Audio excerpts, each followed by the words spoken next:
పైకి ప్రేమ ఒలకపోస్తూ వెనక నుండి వెన్నుపోట్లు పొడిచే తత్వం ఉంటుంది చూసారా కొంతమంది. అలాంటి దేవుడు సహించట్లేదు, అలాంటి దేవుడు ఒప్పుకోవట్లేదు. ఎదురుగా నిలబడినప్పుడు చాలా అద్భుతంగా మాట్లాడతారు, వెనక్కి తిరగానే ఎక్కడ కావాలంటే అక్కడ పొడిచే ఆ లక్షణం ఉంటుంది చూసారా, వెన్నుపోట్లు పొడిచారు. బ్యాక్ స్టాబింగ్ అంటారు దాన్ని. మాటలతో కావచ్చు, క్రియలతో కావచ్చు, ఏదైనా కీడు కల్పించాలన్న ఆశతో కావచ్చు. కొంతమంది అలాంటి పనులు చేస్తూ ఉంటారు. దేవుని బిడ్డలుగా మనకు అవి తగవు. మనం అలాంటి చేయడానికి పిలువబడలేదు. నువ్వు పైకి ఒకలా లోపల ఒకలా ఉండాలని దేవుడు అనుకోవట్లేదు ఎప్పుడు కూడా.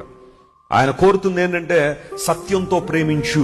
నీ ప్రేమలో సత్యం ఉండాలి, నీ ప్రేమలో యథార్థత ఉండాలి, నీ ప్రేమలో నిజాయితీ ఉండాలి. దేవుని ప్రేమిస్తున్నావంటే ఆ ప్రేమకు బద్ధుడు వేయండు. లార్డ్ ఐ లవ్ యూ అని పాటలు పాడడం మాత్రమే కాదు, ఆ ప్రేమను మనం ఏం చేయాలి చెప్పండి, రుజువు చేయాలి. రాత్రి కూడా ఆ ఈవినింగ్ ప్రేయర్స్ లో నేను చెప్పాను, మొదట మనం ఆయనకి ఏది ఇవ్వాలా, ఆయనే మొదట మనల్ని ఏం చేశాడు చెప్పండి, ప్రేమించాడు. ఈ ప్రేమకు ఒక మోటివేషన్, ఒక ఇన్స్పిరేషన్ ఏంటంటే ఆయనే. మనందరం పాపులమై ఉండగానే, మనందరం భక్తిహీనులమై ఉండగానే, మనందరం శత్రువులమై ఉండగానే యేసు ప్రభు మనల్ని ఏం చేశారు, ప్రేమించారు. ఆయన ప్రేమ నిస్వార్థమైన ప్రేమ.